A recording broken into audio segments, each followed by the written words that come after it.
ذلك المبعوث طاغى وعلى الخلق مقدم في السماء هو المؤيد صلوات على محمد. الحمد لله والصلاة والسلام على رسول الله اما بعد. از حضرت ابو هریره رضی الله عنه روایت است که پیامبر خدا صلی الله علیه و سلم فرمودند: اگر یکی از شما یک پشت هیزم بر پشت بیاورد برای او بهتر است از اینکه از کسی چیزی بخواهد، یعنی طلبندگی کند، چی به او بدهد یا ندهد. حدیث متفق علیه.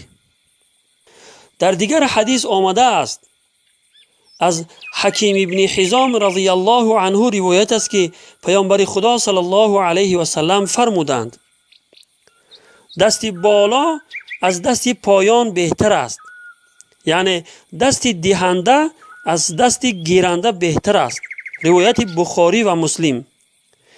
یعنی انسان بجای دست گدایی به کسی دراز کردن باید محنت کرده رزق و روزیش را بیابد، نه اینکه دست بالای دست گذاشته دستنگر دیگران باشد.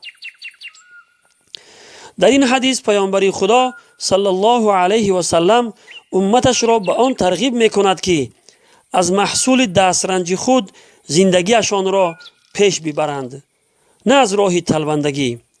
و این شیوه تمام پیامبران الهی بوده است که همه آنها از محصول دسترنج خود زندگیشان را پیش می بردند. یکی دوریدگری، دیگر چوپانی، یکی تجارت و دیگر آهنگری می کردند. چطوره که در روایات بخاری آمده است: کان داوود علیه السلام لا یأکل الا من عمل یده. رواه البخاری. یعنی داوود علیه السلام تنها از محصول دسترنج خود میخورد و زندگیش را پیش میبرد. و همچنین رحمت عالمیان معلم بشر محمد مصطفی صلی الله علیه و سلم گوسفندچرانی و تجارت کرده اند و از محصول دسترنج خود زندگیشان را پیش برده اند.